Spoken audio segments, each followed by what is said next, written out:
बागेश्वर में कपकोट विधानसभा का उप तहसील श्यामा साल 2016 से बंद है। 2020 में लोकार्पण होने के बाद भी श्यामा उप तहसील केवल भवन निर्माण तक ही सीमित रह गया।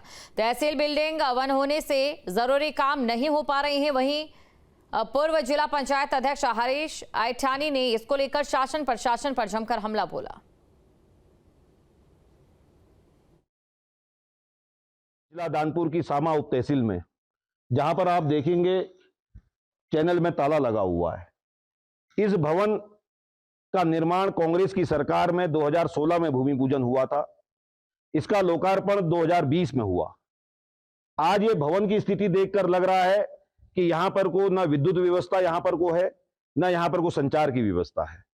इस भवन को देखकर लग रहा है कि किस तरीके से ये भवन बना होगा लोगों की आशाओं के लिए, लोगों को सुविधा देने के लिए।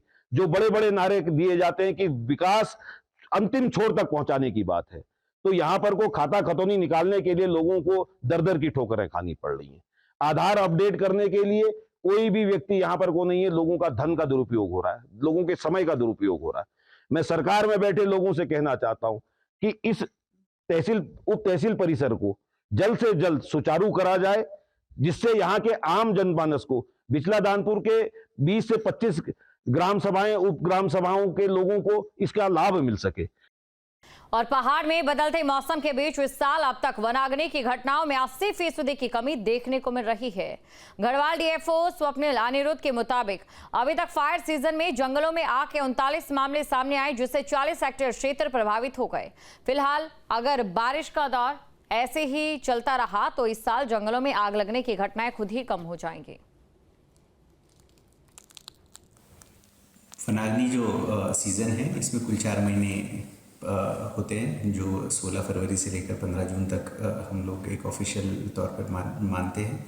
इसमें से आज 15 मई को जो है 3 महीने समाप्त हुए और अब 1 महीना हमारा जो है वनाग्नि का अवशेष है। इसमें टोटल हमारे पूरे जनपद में 39 इंसिडेंसेस रिपोर्ट हुए हैं, जिसमें लगभग 40 हेक्टेयर्स फॉरेस्ट जो है वो प्रभावित हुआ है।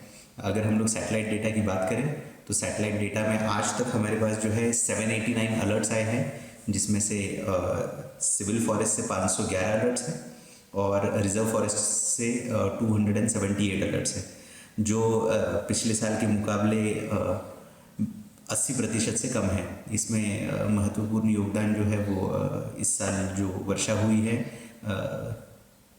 रेगुलर इंटरवल्स पे, उसका एक महत्वपूर्ण योगदान है। टिहरी के लाल के नाम नया कीर्तिमान। टिहरी के रोहित भट्ट ने इतिहास रचा है। दुनिया की सबसे ऊंची चोटी को फतेह किया। सुबह 8:15 पर माउंट एवरेस्ट पर तिरंगा फहराया है। 8,848.86 मीटर की ऊंचाई पर तिरंगा फहराया गया।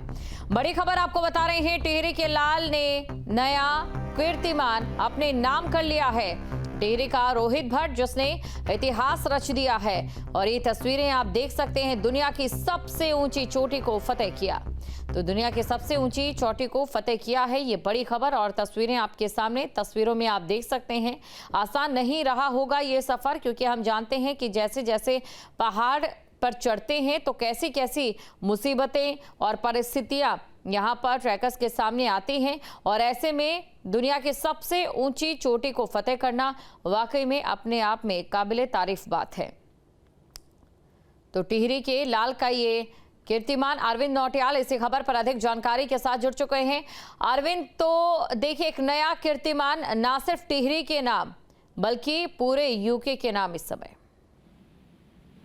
जी, आज जो सुबह 8:15 बजे की जो बात है, वो आज भारत ही नहीं टिहरी जिले के साथ साथ उत्तराखंड का जो नाम रोशन किया है वो रोहित भट्ट ने किया है। और रोहित भट्ट टिहरी जिले के पौखाल के रहने वाले हैं, मगरों के पास एक जगह है। और रोहित भट्ट पहले से ही इस तरह के साहसिक कार्यक्रमों में भाग लेते रहे हैं। नैनीताल में जमकर हुई है तेज बारिश। बारिश से जनजीवन अस्त व्यस्त हो गया है। लोगों को गर्मी से राहत मिली है, तो वहीं तेज बारिश से उफान पर है नदी नाले। जमकर बारिश ने कहर बरपाया। नैनीताल में ये बारिश हुई, तो नैनीताल में जमकर तेज बारिश हुई है। बारिश से जनजीवन अस्त व्यस्त हुआ है। ये तस्वीरें आप देख रहे हैं। जहां पर नदी नाले उफान पर हैं और तेज बारिश के चलते नदी नाले उफान पर आ गए। नाले में आया मलबा लोगों के लिए दिक्कत खड़ी कर रहा है। जनजीवन पूरी तरीके से अस्त व्यस्त हो गया है। तस्वीरों में साफ नजर आ रहा है नैनीताल में किस तरीके से मौसम ने करवट ली और जमकर बारिश हुई, जिसके बाद की जो स्थिति है वो तस्वीरों में नजर आ रही है। जनजीवन पूरी तरीके से अस्त व्यस्त है, तो वहीं लोगों को गर्मी से राहत जरूर मिली, लेकिन तेज बारिश से नदी नाले उफान पर हैं।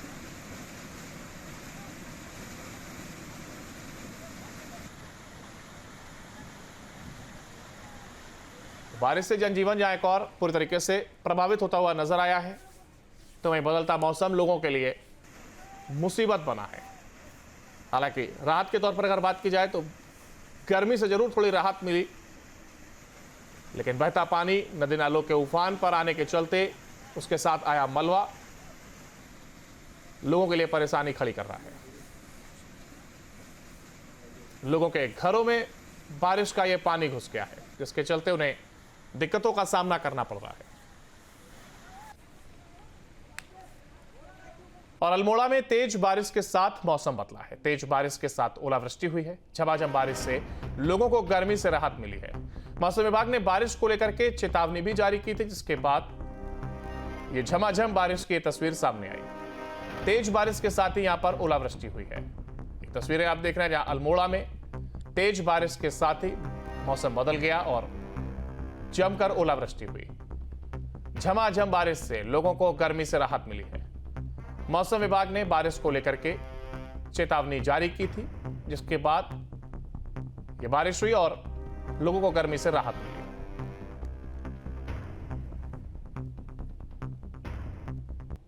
लोगों को गर्मी से राहत मिली है। मौसम विभाग ने बारिश को लेकर के चेतावनी जारी की थी, जिसके बाद यह बारिश हुई और लोगों को गर्मी से राहत मिली।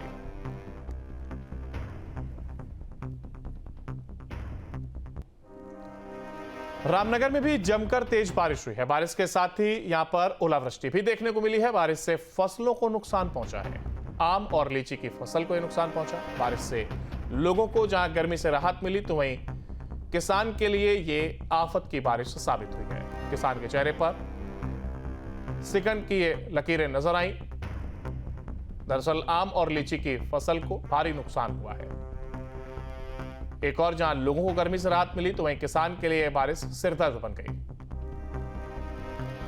फसल को नुकसान पहुंचा है और रामनगर में बारिश के साथ हुई ओलावृष्टि किसान के लिए मुसीबत बनी है।